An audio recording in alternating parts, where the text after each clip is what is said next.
Olá, seja bem-vindo mais uma vez ao Mestres da Sala de Aula.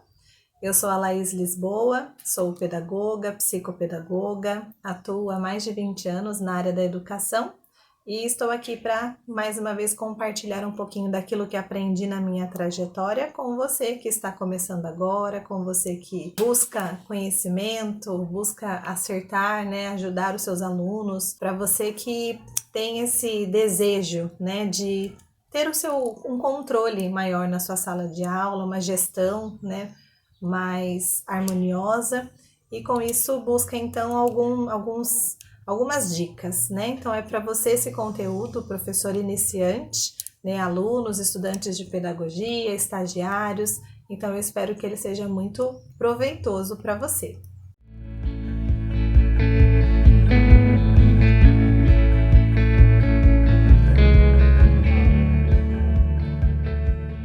Hoje nós vamos conversar sobre algumas dicas bem práticas para o professor iniciante, para o professor principiante. Estima-se que mais de 80% dos alunos de pedagogia, dos professores que se formam, dos recém-formados nessa área, eles desistem da carreira no primeiro ano de magistério, no seu primeiro ano de exercício.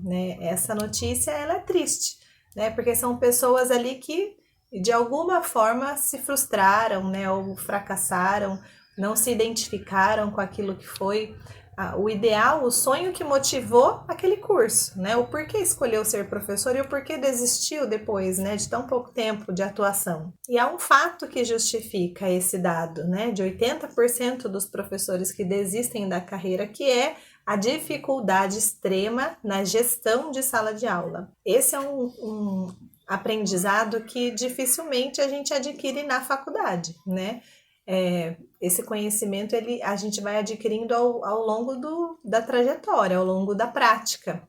E o início é muito difícil. Então, não existem, por exemplo, cursos de como ter uma boa gestão da sala de aula, como ajudar na disciplina dos meus alunos. Então, isso tudo é um conteúdo, um conhecimento novo que nós vamos adquirindo com a prática, trocando experiências com professores mais antigos, com a ajuda ali do suporte da escola, coordenação, orientação, que vendo as nossas dificuldades vão também nos formando, ajudando a formar um bom professor. Então, como é bom agora, com a internet muito mais, com essa rede de apoio para nós, a gente poder compartilhar esse tipo de assunto também, que se tem pouco no mercado, E falando um pouco disso, um exemplo, claro também que eu tenho, há pouco tempo atrás eu encontrei uma amiga, na minha época de faculdade, nós éramos em mais de 100 alunas na classe, Há 20 anos atrás, a pedagogia era um dos cursos aí de maior procura, diferente de hoje. E uma dessas amigas que eu encontrei recentemente, num evento, a gente conversava como você está, em que escola, como que tá sendo? Ela, não, no meu primeiro ano eu desisti, porque o que é aquilo? 30 crianças numa classe, no caso da realidade dela, escola pública, sem auxiliar, todas as dificuldades que ela viveu e tudo aquilo para ela foi uma propaganda enganosa, Então, ela não tinha a noção real do que era ser professora nesse cenário, E o quanto a fala dela hoje comigo, foi uma fala triste, por realmente não ter conseguido aí seguir a carreira, Então, é importante que você tenha esse domínio da sala. A sala de aula, ela precisa de uma gestão boa, Assim como tudo na nossa vida precisa de gestão, Nossa vida financeira, nossa vida pessoal, a gestão, a organização, a ordem é uma virtude que é necessária para todas as áreas da vida. Então, ter uma boa gestão de sala de aula vai favorecer para que você tenha um domínio, um controle maior e que isso possa repercutir também de forma bem positiva nos seus alunos, no aprendizado deles, no resultado que eles terão, com uma sala disciplinada, com uma sala harmoniosa, com um ambiente bom para se estudar. A habilidade singular mais importante do professor é ter o controle da sala de aula. E isso não é fácil, isso não se aprende nos livros, isso se aprende na dinâmica, no dia a dia, na prática e na troca, que é o que nós estamos fazendo aqui hoje, tá bom? Algumas dicas, então, que a gente vai tateando aí ao longo do nosso bate-papo. A primeira delas é de ser firme desde o início. Às vezes nós temos a falsa ideia de que para termos um bom início de ano, a gente precisa chegar na sala, agradar a todos, né? Ser aquele professor, né, que distribui balas doces e beijos para todos, e que esse lado afetivo, emocional, né, ele é o pilar, ele é a cereja do bolo, ele é a maior necessidade de uma sala de aula, e não é um mito, né? Desde o início do primeiro dia de aula, nós precisamos sim da firmeza, né? Termos palavras firmes, né? Essa autoridade ela vai sendo consolidada com o tempo, mas desde o primeiro dia nós precisamos já limitar o que é permitido, o que não é permitido. É muito importante fazer com que as crianças se envolvam estabelecendo essas regras, esses combinados, para que depois você recorra a elas, né? Quando ela for descumprida. Então, retomar falando, lembra que vocês com que nós combinamos? Foram vocês que falaram, né? Esses pontos aqui, né? Levantar a mão para falar, esperar a vez do outro, ter empatia, N ideias, né? Que vão surgindo aí num cronograma de combinados da classe. Esses combinados da classe, ele não deve ser algo imposto pelo professor. Olha, aqui estão as regras, elas devem ser todas cumpridas. Isso faz parte de um professor autoritário, que não é o que a gente quer aqui, né? A autoridade é muito diferente do autoritarismo.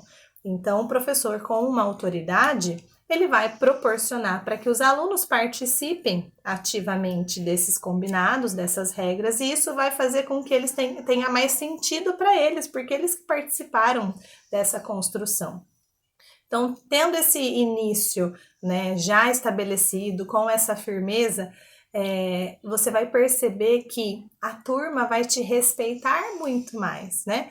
Eu, como experiência no meu primeiro ano de sala de aula, né, sem saber de nada disso, eu fui para aquele outro lado mais negativo que eu falei aqui, que não dá certo, e não dá certo por experiência, né? Eu era a professora que distribuía doces e balas e beijos para todos, né, achando que esse carinho, essa afetividade, esse amor acima de tudo, eu conquistaria todos com isso, né? E é um mito, né? Não acontece. Mas na verdade, nós quando saímos da faculdade, nós saímos com essa ilusão de educação que não existe, né? Uma educação de uma sala de aula com todos ali alinhados, bonitinhos, com a mãozinha erguida para falar, né? Sem conversar, um silêncio absoluto, isso é irreal. Nenhuma sala é assim. As salas são heterogêneas, né? Tem crianças de todos os tipos, culturas, famílias, né?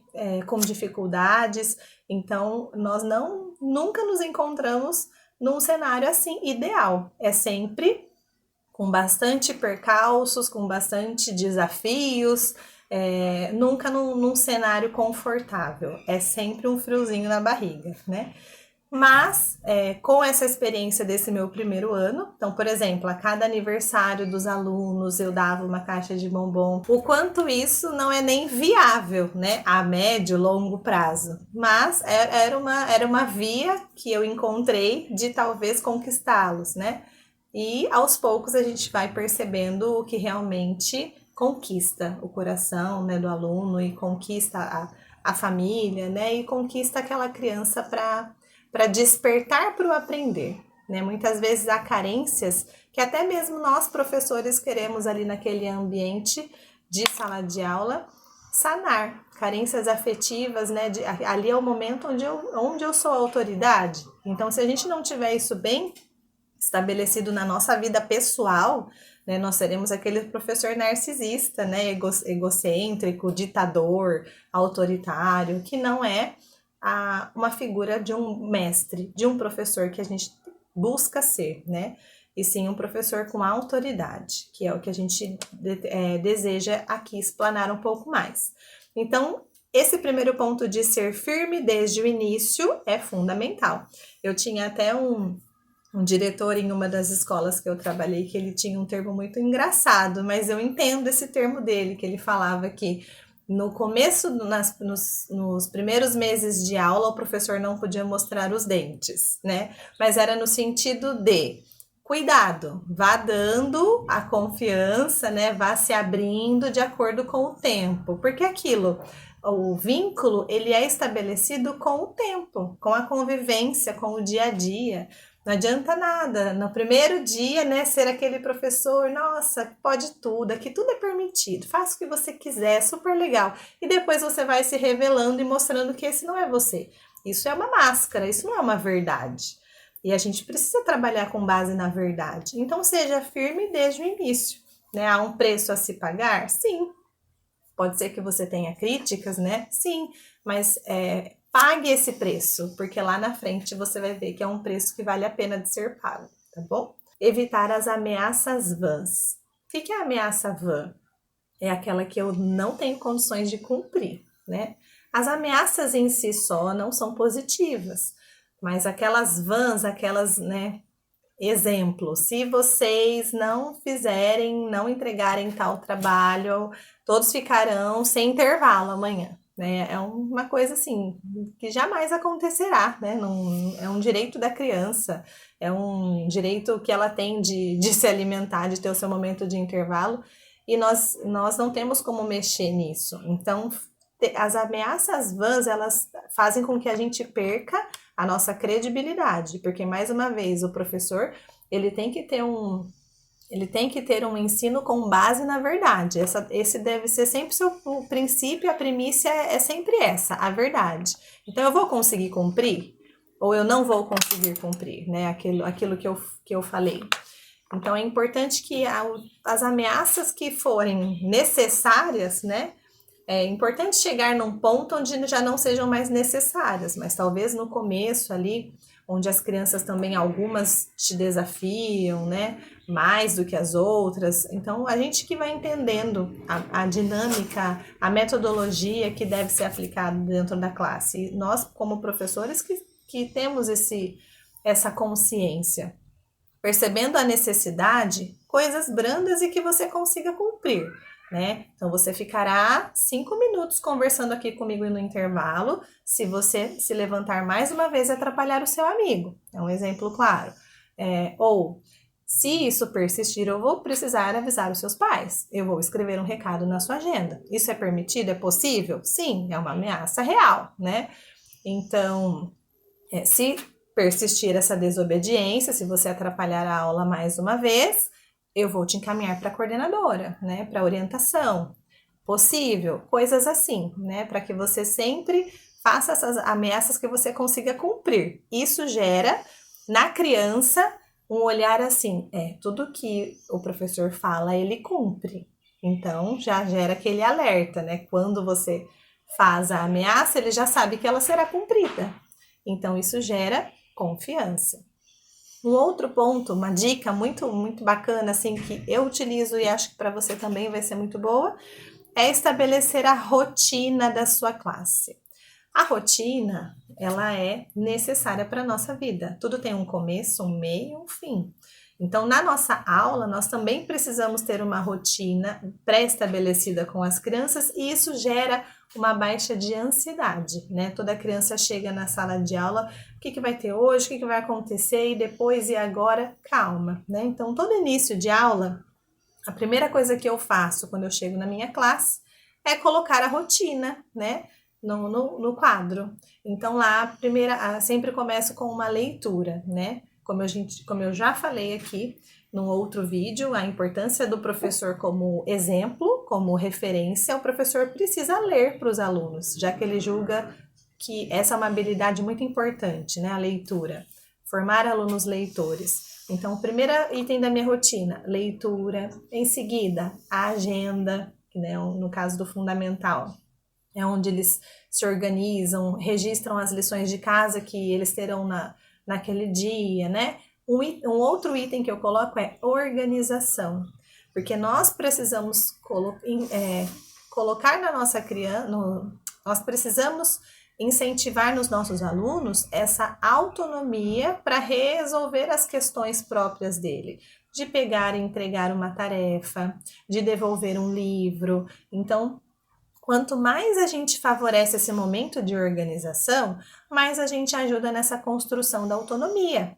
Porque senão vai chegar aquela criança que no terceiro ano, no final do semestre, ainda a mãe está escrevendo, segue a lição de ciências, segue o livro para devolução, segue, e sendo que a criança já tem a plena, ela tem a plena condição de fazer aquilo sozinha, sem uma intervenção de um adulto, né?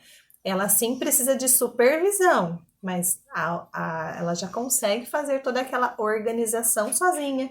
Só que isso vai muito também da nossa rotina. Então, é nós estabelecermos um item lá na nossa rotina, organização, para que naquele momento haja a correção coletiva, se for necessário, de uma tarefa, a entrega dos materiais que foram solicitados em dias anteriores. Então, esse item é importante. Após isso, as disciplinas que serão trabalhadas. Então, hoje nós teremos matemática, após matemática, lanche, após o lanche, aula de inglês, né? Saber as aulas de especialistas que terão. Inglês, geografia. Hoje nós temos o laboratório ou o campo, né? Sair um pouco para o gramado, brincar, e a saída, né? Ter essa rotina pré-estabelecida visualmente já é um ponto que ajuda muito nesse controle de indisciplina, nessa gestão da sala de aula e nesse controle emocional das crianças, principalmente se você tem na sua classe alunos com algum transtorno de aprendizagem, com alguma questão, né? Por exemplo, os autistas, eles têm uma necessidade maior de ter uma rotina pré-estabelecida. Uma criança autista, seja ela nível 1, 2, 3, que não tem essa rotina, que não visual, que não consegue ter essa clareza, ela vai te dar muito mais trabalho no quesito de ficar perguntando, e agora, professora, o que vai ter? E o que não vai ter? Até mesmo a quebra da rotina você vai ajudar a trabalhar, porque nem sempre a rotina que a gente estabeleceu, a gente vai conseguir ser fiel a ela, e tudo bem. A escola, assim como a nossa casa e como a nossa vida, ela não é totalmente rígida. Há uma flexibilidade, imprevistos acontecem. A gente tem uma previsibilidade de um tempo de aula necessário para aquele conteúdo, mas às vezes ele passa, ou ele, pelo contrário, rapidamente eu já consegui concluir e já passo para outro, ou seja, mudanças acontecem nessa rotina. E quando isso acontece, para aquele aluno que tem autismo, ele vai lidar de forma muito mais resistente do que um outro, né? Então pode ser que ele chore, mas tinha geografia e agora não deu tempo, e o que vai acontecer? Tudo bem, é assim mesmo, tinha, não terá mais, e aí você vai acalmando essa criança, e com isso você vai quebrando os paradigmas e as rotinas. A rotina, ela é flexível, né? Então é bom até para isso, para trabalhar essa frustração também nas crianças, né? Então, essa rotina bem estabelecida entre os alunos, para que eles tenham essa consciência, se possível até um relógio em classe, né? Um visível é bom também para eles irem acompanhando, irem se organizando com o tempo, idas ao banheiro, já vão percebendo, nessa primeira aula eu já fui, então agora espera um pouquinho, né? Agora você não vai. Então, a gente vai administrando da melhor forma, né? E essa ordem no exterior, ela revela uma ordem no interior. Então, o quanto é importante uma ordem da classe, da rotina, do dia, para que a gente consiga, com isso, fazer com que esse aluno se desperte para o aprender, para o aprendizado, para aquilo que ele está ali na sala de aula para receber. Um outro ponto, uma outra dica também que eu pratico na minha classe e acredito que se você colocar em prática, você vai evitar bastante transtornos, né? É evitar instruir de trás da mesa, né? Um professor, ele precisa estar sempre em movimento, né? Então, pense já sempre assim, o menor tempo possível sentado ali na sua cadeira de professor fazendo as suas demandas, né? Eu não consigo sequer corrigir provas nesse ambiente, né? Dentro da classe, porque eu preciso ali estar com os meus alunos. Então, há uma demanda que é feita em casa, né? Que é feita em outro lugar, em aulas vagas. porque você precisa estar ali disponível, olhando para o seu aluno, para as necessidades que ele tem.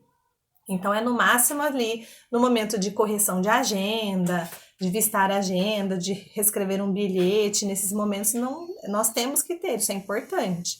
Mas não ficar o tempo todo, dar a aula sentado, né? Isso também causa um desinteresse nas crianças, elas precisam ver a nossa movimentação, enquanto a aula é muito visual, né?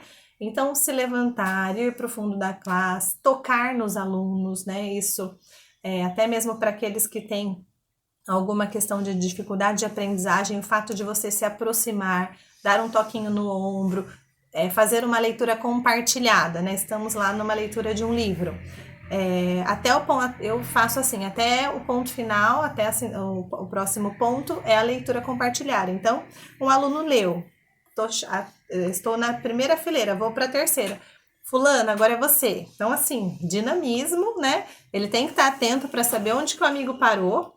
Então, esse dinamismo é importante, né? Estar sempre se movimentando, isso faz com que o aluno perceba o seu sair de si para que ele aprenda, para que você não fique sempre do mesmo jeito, né? Faça da mesma forma, até mesmo a disposição das cadeiras, né? Dos lugares, sentar em dupla, sentar em trio, fazer quarteto, sentar em U, sentarem sozinhos também é importante, né?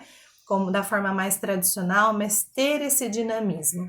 As crianças percebem quando a gente tem esse movimento e esse olhar para que a nossa aula não seja sempre do mesmo jeito, para que ela tenha sempre um gostinho, né? Um gostinho cada vez mais agradável para elas. Elas sentem esse nosso carinho, esse nosso amor colocado nos gestos. Isso é importante, né? Tem uma frase, né, que até o meu marido utilizou comigo aqui em casa, em um outro contexto, que diz que não basta só ser, é preciso parecer. Então, na sala de aula é a mesma coisa, né? Não basta que você busque ser um bom professor, preocupado com seus alunos, que prepara ótimas aulas, sempre envolvendo, é preciso parecer que você tem realmente essa intenção, né? Você precisa mostrar, parecer isso para eles, para que eles, vendo esse seu envolvimento todo, consigam caminhar com nessa mesma conexão com você, tá bom? Ensinar com convicção é uma outra dica fundamental para quem quer ter o controle, né, da sua sala de aula, para quem quer ter essa gestão. O que a gente utiliza como um termo até um pouco, né? Até um termo um pouco chulo de falar, de encher linguiça, por exemplo, né? É o que muitos utilizam, né? Esse recurso. Então, não é interessante, não é bom que você tenha isso, né? Que você realmente se prepare para a sua aula, estude aquele conteúdo, prepare os exercícios, prepare os slides, faça tudo com esmero, com afinco, né? Com dedicação, com diligência, porque isso depois com certeza vai repercutir na vida do seu aluno, né? Você vai ter melhores resultados com eles, com o aprendizado, com o rendimento, se você tiver essa prática de, com convicção, dar a sua aula. Saber o que é aquilo que nós falávamos em outro vídeo, né? Para quem sabe onde quer chegar, não é qualquer caminho que vale, existe um caminho, né? E para quem não sabe, qualquer caminho vale. Então, qual é o caminho que você quer trilhar no seu ambiente, que é a sua sala de aula? Ela é sua, tenha domínio disso, né? Esse quadrado é seu, né? Tenha essa autoridade bem estabelecida, bem definida, bem enraizada, porque isso vai despertar em você confiança, segurança, de estar naquele ambiente seguro do que você quer proporcionar para os seus alunos, que é sempre o melhor, né? E por fim, uma dica também que vale muito tanto para professor quanto para qualquer profissional, é desenvolver a sua vida pessoal, né? A sua vida espiritual. Mas o que isso tem a ver, né, com a minha gestão de sala de aula? Tem tudo a ver. Porque nós não somos pessoas fragmentadas. Eu não sou a Laís dentro da sala, outra Laís aqui na minha casa, outra Laís na igreja, outra Laís em vários lugares. Eu sou a mesma pessoa. Então, o quanto esse desenvolvimento em todo ser, em todas as áreas da minha vida, pessoal, espiritual, enquanto eu Se eu estou bem, o quanto isso vai reverberar positivamente nos meus alunos, né? Eu vou transmitir para eles uma leveza maior, né? Uma luz, uma tranquilidade, uma paz, diferente de se eu não estou bem, né? Isso também vai repercutir negativamente. Eu vou ficar mais irada, mais impaciente, mais intolerante, né? Nós somos a mesma pessoa, então cuide de você. É muito importante que você cuide da sua vida, da sua família, da sua história, né? Da sua essência. Busque um pouco mais do conhecimento de si mesmo. Qual que é meu temperamento? O que eu gosto de fazer nas horas que eu não estou na escola? Qual que é a minha habilidade? Qual que é a minha debilidade? Aquilo que eu preciso melhorar na minha vida? Né? O que eu tenho interesse em aprender que para mim é novo, eu nunca vi isso ainda. Né? Não fique somente no foco ali de educação, ler livros só de educação e voltado só para essa área, porque você é muito mais do que isso. Né? E ter esse repertório ampliado vai ajudar para que você consiga, até no seu relacionamento interpessoal, numa reunião de pais, né, quando surgem algumas demandas, você conseguir orientar essa família, você ter clareza nos seus argumentos, nas suas justificativas, né, conseguir conversar com a criança daquilo que é importante para ela. Porque os assuntos ali pertinentes do mundo da infância não são os mesmos que o nosso. Então, o quanto ter essa escuta ativa, atenta, esse olhar e essa escuta atenta vai ajudar naquele processo de vínculo que nós falávamos aqui, que é construído com o tempo, né? Ele é construído no dia a dia. Então, os novos professores que forem sinceros no trabalho, rapidamente eles vão conquistar aí o respeito dos pais, dos alunos, dos colegas de trabalho, da escola, da gestão, né, dos diretores. Então, você vai se destacar. Existe até um estudo que diz que apenas 23% das pessoas que elas têm somente essa inteligência, né, o conhecimento aí com base nos estudos, na sabedoria em si, na inteligência, elas terão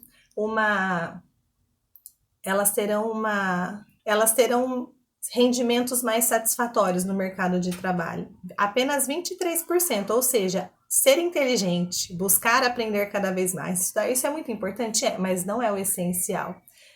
78%, né? A grande parcela, a grande fatia das pessoas que se destacam no mercado de trabalho, que estão aí em cargos, né, disputados, sabe o que elas têm? Inteligência emocional.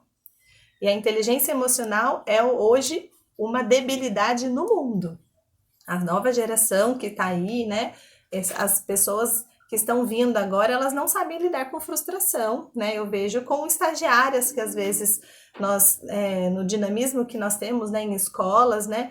Então, o quanto hoje em dia é difícil lidar, porque a gente não pode fazer uma correção, porque aí não gosta, né? Aquilo do egocentrismo, do narcisismo. Então, a geração que está vindo agora tem muito menos essa inteligência emocional. Então, se você passar à frente nisso e se desenvolver pessoalmente, espiritualmente, você vai se destacar sim no seu trabalho. Não pense que são coisas distintas, porque não são. Elas são algo que vai te transformar por dentro e vai fazer com que a sua essência, o seu melhor seja colocado para fora também na sua sala de aula, também na sua vida profissional, também no seu ofício de professor. Por fim, né, eu gostaria de deixar uma frase aqui que eu gosto bastante, que diz assim: um professor com uma vida pessoal disciplinada fala mais alto do que palavras. À medida que os alunos reconhecem o seu compromisso com padrões mais elevados, estarão dispostos também a imitá-lo. Então, nunca se esqueça, o professor é um grande mestre, e um mestre que os discípulos olham. Não pense que os seus alunos não te conhecem, não veem o que você faz. Pelo contrário, eles veem, eles falam de você, eles procuram saber de você. Então, cuidado, né? Tenha isso, uma vida íntegra. Se você tiver sempre esse desejo, né, de ter uma vida baseada nas virtudes, no valor, ter um valor, né, ter os seus valores bem solidificados, se você se preocupar em ser uma boa pessoa, né? Aqui fala da disciplina, mas a gente amplia aí para todas as virtudes e ordens que existem, né? Então, se você buscar sempre ser uma pessoa melhor, isso vai fazer também com que o seu aluno se espelhe em você. Então, você é uma referência. É a segunda autoridade, né? Depois do pai e da mãe, é você quem passa a maior parte do tempo com as crianças. Então, o quanto você é uma referência que tipo de referência você quer se tornar para o seu aluno? Você quer que ele seja como você? Né? Pare para pensar nisso. Você gostaria que o seu aluno fosse como você é? E que a gente possa sempre, então, buscar melhorar cada vez mais. E é isso que nos move, nos motiva a cada dia, né? Nós temos uma grande e linda missão. E que se você reconhecer essa missão, você vai ver o quanto ela é transformadora na vida de tantas pessoas que vão passar pela sua sala de aula. E aí, pensando nisso, você se acha uma pessoa disciplinada? Você acha que a virtude da ordem aí já faz parte de você, já é intrínseco ou algo precisa ser melhorado? Sempre é tempo de mudar. Que você tenha esperança, que você tenha determinação de um dia de cada vez, né? A cada amanhecer buscar melhorar. Então, por hoje é isso que eu gostaria de compartilhar. Um grande beijo e até a próxima!